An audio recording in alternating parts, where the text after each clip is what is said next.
Welcome to the first edition of the 46 Zone podcast. I am Scott. I'll be your host. Weekly, I hope I have different guests on, but this week it's just me. After week one, Bears defeat the Titans in old school Bear fashion, defense and special teams. The offense was a little behind. That's an understatement. Not what we thought they may be. Hopefully things will change with that as the season goes on. Let's start off with the pluses and some grades from this week. I'm going to give special teams, which I believe special teams has been not great the last few years, along with the whole team. The special teams gets an A from me this week. I will say that they did everything possible, made the field goals, pinned him inside 20 a lot with Torrey Taylor punting decent, not as great as we thought he could, but he had a good week. And also the kick return early in the third quarter, I believe it was, and also their units all around, I believe, are really good. The defense gets a B+, and people will be like, oh, what are you talking about? Well, the pressure was great, but they did give up two drives in a row. The drop Velus-Jones. I guess I'll drop the special teams to a B+ too. I'm sorry. With Velus-Jones dropping and never seeing the field again, which I liked because it shows the coaching staff is not going to just let guys mess around. They need to get guys on the wing games, and I liked him. Velus-Jones never got to see the field again and kick returns the rest of the day. The defense had that couple things where they got gouged for runs, a couple series, and it's like Tennessee went away from the run, so did it save the Bears? We'll see this week with the Texans, the visit to Houston. The offense, I'll give them a D+ just because they were there and they handed in a paper and put their name on it. I believe they're way behind. I believe the offensive line, especially the middle of the line, I think the edges were good this week. I believe that Tevin Jenkins was one of the highest rated linemen of the week. PFF, which PFF I think is a bunch of bull. Doesn't really lead to wins, I don't think. It just gives you a chance to make more money, I guess, with contracts. But Tevin Jenkins had a good game. Just tough in the middle. Center had trouble all day. It just was troublesome all day and not fun to watch. I was at the game, so I got to see a lot of that. A crowd just got back in the. It seemed like it was like the old song and dance. The offense has to catch them. And they have the weapons, but they need to be more consistent. And game one, obviously, this is the first NFL snaps. If you look at the guys like Mahomes, didn't play the first season. A guy like Jordan Love, it took him 3 years on the bench and almost 8 games before he even looked anything like a good quarterback. He had flashes his first season, and then he had that run. Also, the Titans, their defensive fronts changed a lot. They try to run different things at you, which may have been part of the problem. I don't think the Titans' defense is any world stopper. We'll see as the year goes on.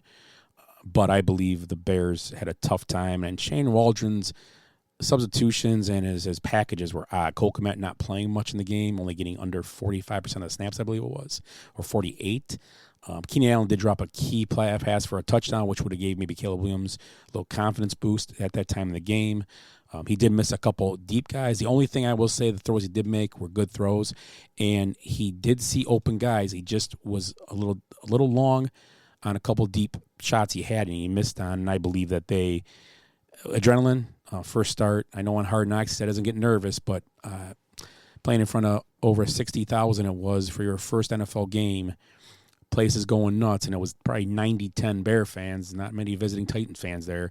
You're going to hear it. You're going to hear the boos too. The booing started to happen in the second quarter. It was, I think Bears fans are ready and fed up with what they've seen the last 4 or 5 years. So we will see as this moves on. Every week I'll get more in depth with things. This week I'm just doing a kind of introductory show.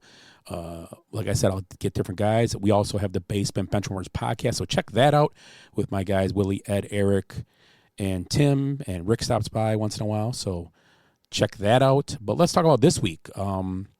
They visit Texans. This will be a different animal. I think it's a good test. It's a good thing. Go on the road, play a playoff team, see what they stand against them. You got C.J. Stroud, one of the best young quarterbacks in football. You have a very good offensive line there, which I'm going to want to see how this defensive line, who got great pressure against Tennessee, I will say, most of the game, especially second half, they will have their test this week. And the cornerbacks are going to test, because Jalen Johnson was beaten this game, just underthrown ball, but he recovered and made a nice play on the ball. So we will see how this works out the rest of the year, and this week especially, against his better offensive line and a more dynamic passing game. And also Joe Mixon there, who ran for over, or had over 150 combined total yards this last week and a touchdown. So it's an offense. This isn't Titans offense you're playing, and then you're going to have to match them on offense at some point. And this is the week they're going to have to show something. I don't think they win this game, the Bears. I really don't. I don't think they even cover. I think it's 6.5 or something like that. I don't think they cover. I think they lose by 7 to 10. I think this is early. They're a young offense, and their defense will be on the field too much, I think. They're still learning. But it's the NFL. Anything can happen. Anybody can win. It happens every week in the NFL. Take the Patriots at Bengals last week. But I think the Texans are a pretty solid team, good coaching. And the Bears are just still a step behind. They're still learning. So we'll see how it goes. With the rest of the NFC North, we got the Packers with Jordan Love being hurt. Keep saying he may play. I don't think he will play. I think he's going to be out for a couple of weeks. Either way, I think the Packers cover this game. I think the Packers have a pretty easy schedule. The games that Love may miss, they're all winnable games without a quarterback, as long as they play solid and don't turn the ball over. I think the only mistake the Packers made is not getting a good backup. Malik Willis, we'll see. But Malik Willis, I don't think is going to be the answer. He may be the reason they lose these games. And if they had a substantial backup, I think they could win these games no problem. Their defense did look flawed at times against the Eagles. Jair Alexander, the big talking cornerback, got beat a few times. And Packer fans will tell you it's getting frustrating with him, I have a feeling. He's done this a lot the last couple of years. But I'm going to pick them to cover, but lose the game. It's 3.5. I think it's a close game, but Indy pulls it out at the end just because Malik Willis. But I'm going to take the Packers at home with 3.5. The Lions get the Tampa Bay Buccaneers at home. Baker Mayfield, 4 touchdowns last week. I think this is going to be it's a rematch of last year's playoff game, back-to-back playoff rematches for the Lions.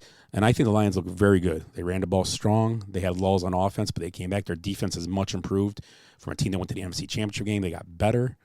I'm going to take them to win in the game and cover. It's 6.5. It's a lot, I believe, but I'm taking to cover that game. I think they pull out a late touchdown and win by 10.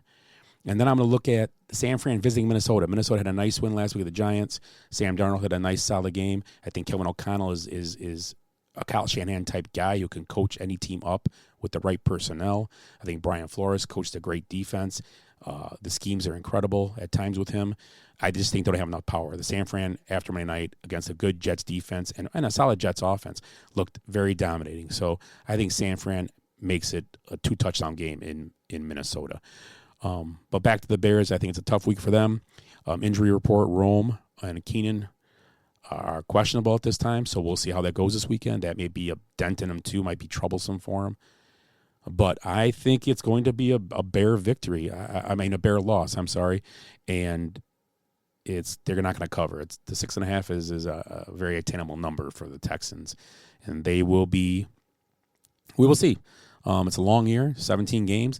And the only thing about these AFC games, out-of-conference games, if you stumble there, it doesn't affect you as much as stumbling in conference or in division. And they don't play a lot of division games at the end of the year. So it's a short week this week, a short show. But this is the start of it. Tune in every week. We'll do like a 15 to a half an hour show. I'll get guys involved. We'll talk Bears, NFC North, mostly Bears. But I am Scott, and this was the first episode of the 46 Zone podcast. And don't forget to check out the Basement Brunch and Words podcast. It's all over. You can find all these podcasts and all your different podcast places to find. We're all over iHeart. We're on Apple. We're everywhere. So check us out. Download us. Tell your friends and like our pages on Facebook. And once again, this is the 46 Zone podcast. And have a great week, and go Bears.